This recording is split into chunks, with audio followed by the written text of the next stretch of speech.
Friends, इस video में हम बात करेंगे अरिस्टोटल थ्योरी ऑफ स्लेवरी। जो अरिस्टोटल ने थ्योरी ऑफ स्लेवरी दी है वो क्या है, क्या बात करते हैं स्लेवरी की, स्लेव्स की, उसको सपोर्ट क्यों करते हैं, स्लेव होना चाहिए कि नहीं होना चाहिए, और क्या क्या वो जस्टिफिकेशन देते हैं स्लेवरी की। वो आज उसका जो कॉन्सेप्शन है, उसकी सारा जो कॉन्सेप्ट है वो हम इस वीडियो में समझेंगे। तो आइए स्टार्ट करते हैं। फ्रेंड्स, सबसे पहले अरिस्टोटल बात करते हैं कि जो स्लेवरी का जो है ना इंस्टीट्यूशन, ये एक नेचुरल इंस्टीट्यूशन है, मतलब एक कुदरती है। ये ऐसा कोई नहीं कि आर्टिफिशियल है, इंसान ने खुद बनाया। वो कहता है कि बाय बर्थ ही ऐसा ये सोल्यूशन एक इंस्टीट्यूशन है। मतलब स्लेवरी होना एक नेचुरल चीज़ है, एक कुदरती, एक कॉमन सी बात है, क्योंकि ये इंसान का फंडामेंटल है। ये इंसान की नेचर है कि इंसान अपने सब ऑर्डिनेट के ऊपर रूल करता है। जो इंसान सुपीरियर होता है वो इंसान सुपीरियर के ऊपर रूल करता है। उसकी जो है ना सबऑर्डिनेशन होती है, और रूल जो होता है वो नेचुरल है। इंसान जो होता है नेचुरली चीज़ है, कॉमन सी आम सी बात इंसान की इंस्टिंक्ट में है कि वो ना अपने सबऑर्डिनेट, अपने मातहत, अपने जो लोअर जो उसके होते हैं कैटेगरी में कैपेसिटी के जो लोग होते हैं उनको वो रूल करता है। जो खुद होता है वो फिर मास्टर बनता है। तो इस तरह कहते हैं कि एक तरह का ना नेचुरल इंस्टीट्यूशन है। कोई ऐसा नहीं है कि जो मैन मेड हो या खुद ऐसा आर्टिफिशियल हो। ये एक नेचुरल इंस्टिंक्ट है, इंसान की कैपेसिटी है, इंसान की फितरत है कि वो जो सुपीरियर होता है वो रूल करता है इन्फीरियर के ऊपर। ठीक हो गया। नेक्स्ट वो बात करते हैं कि intellectual must control and rule over the physical. वही बात, जो इंटेलेक्चुअल होंगे, जो इंटेलेक्ट रखते होंगे, जिनके पास विजडम होगा, जिनके पास वर्चूज होगा, वो रूल करेंगे ओवर द फिजिकल, जो कि सबऑर्डिनेट है उनके ऊपर रूल करेंगे। ठीक है। तो अब वो उसके ऊपर दो बातें करते हैं स्लेवरी के ऊपर में कि by nature man are not equal and they are divided with respect to their capacities for virtue and decency. के बाय बर्थ सारे इंसान इक्वल नहीं है। अब ये देखें, रियलिस्टिक बात कर रहे हैं, पता नहीं इसकी थ्योरी आप देखें आपको अजीब से लगेगी कि क्या कह रहा है, लेकिन इसे कहते हैं कि कोई बाय बर्थ सब लोग इक्वल नहीं होते। अब आप देखें ना, ये आज के टाइम नहीं, आज के टाइम ये बात बड़ी आपको ऑकवर्ड सी लग रही है, अजीब सी लग रही है कि भाई क्या बात कर रहा है, लेकिन उस वक्त में ये बात बड़ी सूटेबल थी, रियलिस्टिक थी, क्योंकि आज के टाइम में तो सब बराबर ही हैं। आप देखते हैं तो सब इक्वल है, लेकिन उस वक्त ऐसा नहीं होता था। उस वक्त ये होता था कि जो अमीर घराने में रिच क्लास में पैदा होता था तो वो रिच होता था, वो रूल करता ही था, रूल करने के लिए पैदा होता था। और जो सबऑर्डिनेट क्लास में पैदा होता था, वर्किंग क्लास में पैदा होता था, या इस तरह की स्लेव्स में पैदा होता था, तो वो उसने स्लेवरी ही करनी थी। तो वो उनका बाय बर्थ डिसाइड कर रहा था। तो उस हिसाब से, उस कॉन्टेक्स्ट में हमें अरिस्टोटल बता रहे हैं, अरस्तु भाई बता रहे हैं कि बाय बर्थ जो है by nature man are not equal. मतलब वो बाय नेचर वो इक्वल नहीं है, उनका वो डिवाइडेड है respect to their capacities for virtue and decency. Virtue के अकॉर्डिंग, इंटेलेक्ट के अकॉर्डिंग वो डिवाइड है। ठीक है। तो इस तरह कहते हैं कि ये पॉसिबल है कि हम इस तरह कहते हैं पॉसिबल है कि हम वर्च्यूज और नॉन वर्च्यूज को डिवाइड करें और उनको डिटरमिन करें कि वर्च्यूज एक साइड पे हो जाए, नॉन वर्च्यूज एक साइड पे। इंटेलेक्ट, विजडम वाले लोग और जो इंटेलेक्चुअल और जो इंटेलिजेंस रखते हैं वो एक साइड पे, दूसरे एक साइड पे। ठीक हो गया। नेक्स्ट अरिस्टोटल बात करते हैं कि जो अरिस्टोटल जो है बात करते हैं कि जो स्लेव जो है वो पोजेशन है, प्रॉपर्टी है उसकी ना, मास्टर की। तो ये उसका एक एनिमेट पोजेशन है। वो कहते हैं दो पोजेशन, एक इनएनिमेट पोजेशन होता है, एक एनिमेट। एनिमेट जो लिविंग है, जो जिंदा है, तो वो स्लेवरी आ जाएगी। और जो इनएनिमेट है वो उसकी प्रॉपर्टी है, लैंड है, जायदाद एक्सेट्रा, तो वो उसकी इनएनिमेट पोजेशन इंसान की। नेक्स्ट बात करते हैं कि जो मास्टर है वो is only the master of slave. वो स्लेव का मास्टर है सिर्फ, ये नहीं कि वो उससे बिलोंग करता है, वो उसकी बात माने। जबकि जो स्लेव है वो बिलोंग करता है मास्टर से। स्लेव जो है उसने हर बात माननी है मास्टर की। ठीक है ना। Master does not belong to slave, whereas slave is only the slave of his master but wholly belongs to him. मतलब पूरा पूरा स्लेव जो है वो उसी का ही है, जो बात मास्टर कहेगा उसने वही करनी है। वो उस पर कोई ऑब्जेक्शन या इस तरह का नहीं कर सकता। उसने पूरा का पूरा वो उसका ये जो रूल्स, जो ऑर्डर देगा मास्टर, स्लेव को वो मानने पड़ेंगे, वो उसका स्लेव है। अब हम आते हैं फ्रेंड्स जस्टिफिकेशन पे ना, जो पॉइंट्स है इंपॉर्टेंट, जो अरस्तु भाई हैं, अरिस्टोटल, वो किस तरह जस्टिफाई कर रहे हैं स्लेवरी को, किस तरह डिफेंड कर रहे हैं स्लेवरी को, स्लेवरी होनी चाहिए, ये स्लेवरी किस तरह जस्टिफाइबल है, राइट है, लेजिटिमेट है, ओके है कि आप इसको, इस इंस्टीट्यूशन को कैरी ऑन करो। तो वो अब हम समझते हैं। तो पहले बात वो कहते हैं कि ग्रीस के अंदर जो कि सिटी स्टेट थी, जो पॉलिस थी, वहाँ पे स्लेवरी एक नेचुरल इंस्टीट्यूशन था, नेचुरल और मॉरल था कि हर किसी के पास जो था ना स्लेवरी थी, स्लेव हर किसी के पास थे। तो जो हाउस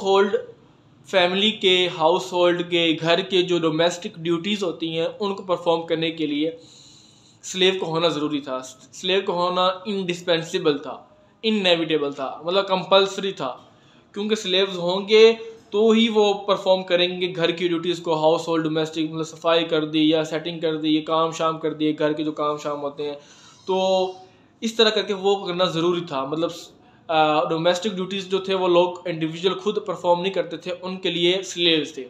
स्लेव जो उनके सबऑर्डिनेट थे, उनके सर्वेंट थे, वो उनके काम करते थे डोमेस्टिक, खाने पीने के, सफाई के, और जो वो कहते वो उन्होंने करना होता था। तो इस तरह ये होता था।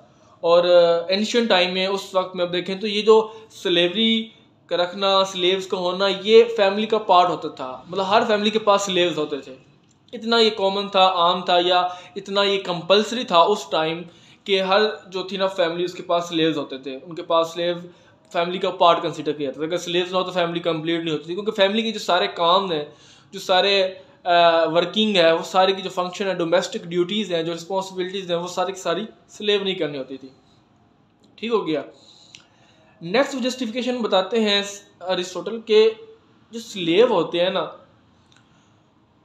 अगर वो होंगे तो इससे ये होगा कि जो अब के फ्री बॉर्न ग्रीक सिटीजन्स हैं, फ्री बॉर्न ग्रीक सिटीजन्स वो होते हैं जो कि इंटेलेक्चुअल होते हैं, जो रूलिंग क्लास में होते हैं। वो कहते हैं कि जो वो फ्री बॉर्न ग्रीक सिटीजन है, या वो जो लोग हैं जिन्होंने रूल करना है, सुपीरियर जो लोग हैं, उनके पास अबंडेंट लेजर टाइम हो जाएगा। ठीक, अबंडेंट लेजर होगा, बहुत ज़्यादा टाइम होगा कि वो स्टेट के लिए सोच सकें। अगर वो उनके पास स्लेव नहीं होंगे तो फिर वो तो अपने डोमेस्टिक ड्यूटीज़ में, खाने पीने में लगे रहेंगे, पर्सनल उनके पास टेंशन होगी खाने पीने की या काम करने की, तो वो तो फिर नहीं सोच पाएंगे, उनके पास तो लेजर नहीं होगा। तो कहते हैं कि जो फ्री बॉर्न मीन वो है जो कि जिनको कोई टेंशन नहीं है, जो आज़ाद है, जो स्लेव नहीं है, उनके लिए लेजर टाइम के लिए वही होगा, क्योंकि उनके पास लेजर टाइम होगा तो स्टेट की जो पॉलिटिकल एक्टिविटीज़ हैं वो भी उनमें पार्टिसिपेट कर सकेंगे। अगर उनके पास लेजर ही नहीं है, लेजर मीन फारिग वक्त, अगर उनके पास लेजर ही नहीं है, फ्री टाइम ही नहीं है, तो किस तरह स्टेट की पॉलिटिकल एक्टिविटीज़ में पार्टिसिपेट करेंगे? तो उसमें पार्टिसिपेशन के लिए कहते हैं वो ज़रूरी है। तो वो फिर स्टेट की एडमिनिस्ट्रेशन में, ठीक है, अपना सारा जो टाइम है, जो सारी एनर्जी है, वो स्टेट के एडमिनिस्ट्रेशन में यूटिलाइज कर देंगे। वो उसमें अपना जो टाइम है उसको चैनलाइज करेंगे ताकि स्टेट की एडमिनिस्ट्रेशन स्मूथ होती रहे। तो स्टेट एडमिनिस्ट्रेशन की स्मूथ रनिंग के लिए, स्टेट एडमिनिस्ट्रेशन के लिए, पॉलिटिकल एक्टिविटीज़ के लिए, पॉलिटिकल अफेयर्स को कंट्रोल करने के लिए, स्टेट अफेयर्स को मैनेज करने के लिए, एडमिनिस्टर करने के लिए लेजर का होना ज़रूरी है। तो स्लेव होंगे, उनके पास उससे जो रूलिंग क्लास उनके पास लेजर होगा, लेजर से वो क्या करेंगे, अपनी एनर्जी को, अपने टाइम को कंज्यूम करेंगे, चैनलाइज करेंगे स्टेट एडमिनिस्ट्रेशन की स्मूथ रनिंग के लिए। ठीक है, क्योंकि उनको ब्रेड और बटर की टेंशन नहीं होगी कि मुझे रोटी पकानी है, रोटी का कुछ करना है, खाने पीने का, तो उनके पास वो टाइम नहीं होगा कि वो खाने पीने की टेंशन लें या इस तरह की टेंशन लें। वो बिल्कुल फ्री होंगे, मेंटली फ्री होंगे, तो इस वजह से वो सोच पाएंगे। नेक्स्ट वो कहते हैं कि स्लेवरी का होना एक्सपीडियंट है और राइट है। स्लेवरी मुफीद है, एक्सपीडियंट मतलब यूज़फुल है आपके लिए, स्लेवरी होगी तो आपका फ़ायदा होगा। तो कहते हैं कि ये सही है। ग्रीक सिटीजन जो थे उनकी हम बात करें, क्योंकि वहाँ पे अरिस्टोटल की बात हो रही है, तो वो ऐसी लाइफ को इमेजिन नहीं कर सकते जहाँ पे स्लेव्स ना हो। ठीक है, गुड लाइफ को लीड करने के लिए सिटीज़न के लिए, जो सिटीज़न हैं उनको गुड लाइफ के लिए स्लेव का होना ज़रूरी है।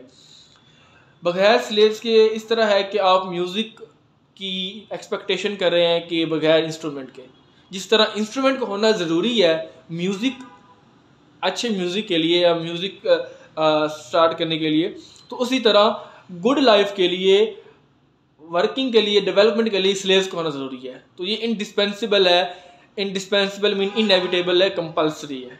ठीक हो गया। नेक्स्ट बात करते हैं, slaves other than Greeks should be naturally inferior to their master in intellect and wisdom, and they are destined by nature from their birth to be slaves because they are natural dunces and sluggards।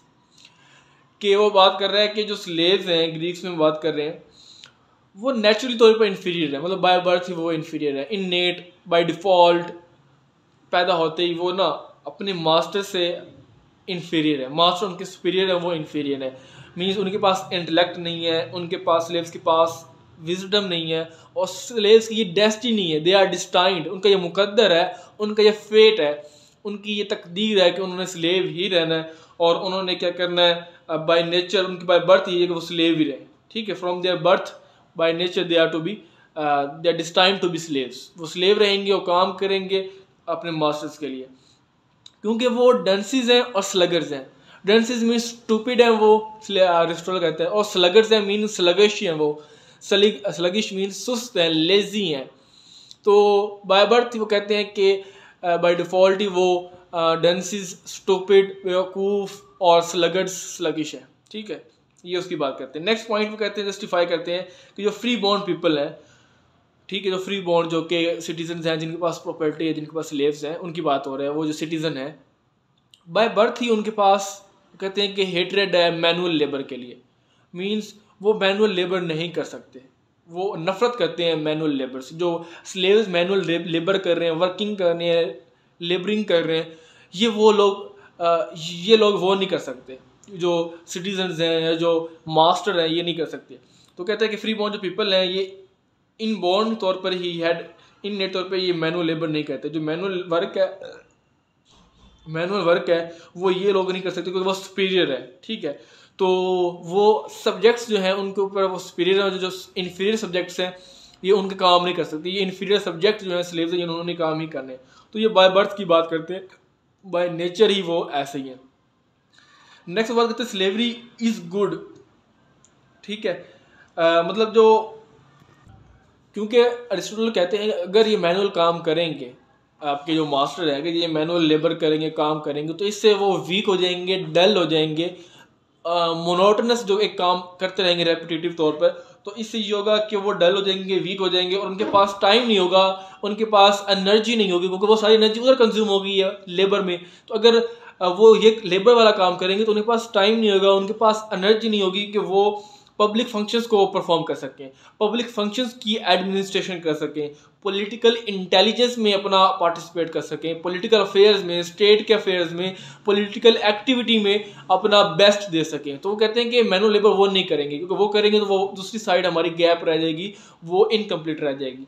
तो ये destine है, वो by birth पैदा हुए हैं, तो वो political intelligence, political activities, political affairs को ही मैनेज करेंगे, वो उनकी पार्टिसिपेशन उधर ही होगी। ठीक है, नेक्स्ट कहते हैं कि स्लेवरी गुड है। स्लेवरी गुड इस वजह से है कि उनको अपने मास्टर से विर्चूज़ और एक्सीलेंस मिलेगा, उनके मास्टर जो है वो विर्चूज़ हैं और एक्सीलेंट हैं, तो वो वहाँ से सीख सकते हैं। तो इस वजह से कहते हैं कि स्लेवरी को बाय फोर्स ही ऐसा होना चाहिए। ठीक है, मीन्स कि बाय फोर्स नहीं, मीन्स ये कि बाय लॉ ऐसा नहीं होना चाहिए, क्योंकि अगर बाय लॉ करेंगे तो फिर फोर्स करेंगे।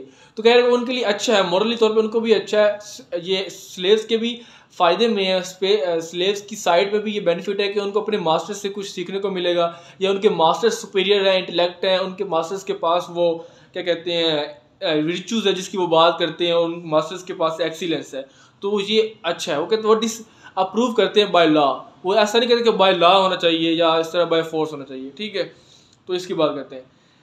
नेक्स्ट वो बात करता है अरिस्टोटल के आपके पास स्लेव्स हैं, लेकिन इसका मीनिंग ये नहीं है कि आप उन स्लेव्स के साथ हार्शली बिहेव करें। आपने उन स्लेव्स के हार्शली बिहेव नहीं करना या आर्बिट्रेरीली बिहेव नहीं करना। हार्शली मीन स्ट्रिक्ट वे में बिहेव नहीं करना, उनके ऊपर ब्रुटैलिटी, ब्रुटैलिटी नहीं करनी, क्रूल वे में नहीं बात करनी, और आर्बिट्रेरीली नहीं करना। आर्बिट्रेरीली मीन अपनी मनमानी नहीं करनी, ठीक है, रॉन्ग नहीं करना। तो उनके साथ जो डीलिंग करनी है आपने आर्बिट्रेरीली डील नहीं करनी, फेयर करनी, जस्ट एंड फेयर डीलिंग करनी है, ताकि जो है आपके जो स्लेव्स हैं वो आपके फ्रेंड्स हो सकें। ठीक है, उस हिसाब से आपने उससे डीलिंग करनी है, they should be your friends. Last में वो कहते हैं कि जो स्लेव्स हैं, तमाम स्लेव्स हैं, उनके पास ये अपॉर्चुनिटी है या उनके पास ये होप है कि उनको इमेंसिपेशन मिले। मीन्स कि उनके पास होप हो, इमेंसिपेशन मीन आज़ादी, इंडिपेंडेंस, लिबर्टी, फ्रीडम, लिबरेशन। तो उनके पास ये होप होनी चाहिए। वो कहते हैं कि तमाम जो स्लेव्स हैं उनके पास ये होप है और अपॉर्चुनिटी है कि वो इमेंसिपेशन करें, वो आज़ाद हो जाएं। तो ये उनके पास राइट भी देना चाहिए। इस आज इसकी भी साथ साथ बात करते हैं। और इसके बाद वो कहते हैं कि जो प्रिजनर्स ऑफ वार हैं और जो लीगल स्लेव्स हैं वो तभी स्लेव्स होंगे अगर वो इंटेलेक्चुअली इंफीरियर हैं अपने मास्टर से, अपने विक्टर से।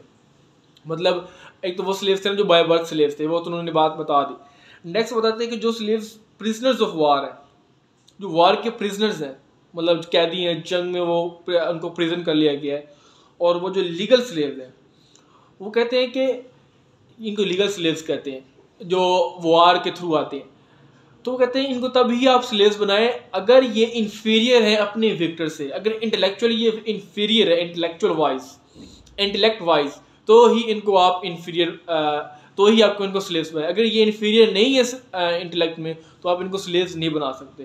तो अरिस्टोटल यही कहते हैं कि ये उनको तभी इंस्लेव करना चाहिए, तभी स्लेव बनाना चाहिए जब वो अगर वो इंटेलेक्चुअली अपने विक्टर जो जो जीतने वाले हैं विक्टर्स वो उनसे इन्फीरियर है, ठीक है, इंटेलेक्चुअली, अदरवाइज नहीं।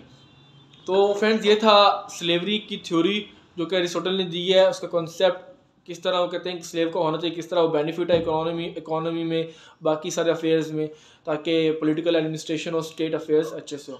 तो फ्रेंड्स आपको उम्मीद है ये सब वीडियो समझ आ गई होगी। अगर आपको वीडियो अच्छी लगे तो हमारे चैनल को सब्सक्राइब कर दें ताकि इस तरह की वीडियोस आपको मिलते रहें। मिलते हैं नेक्स्ट वीडियो में, टिल देन गुड बाय।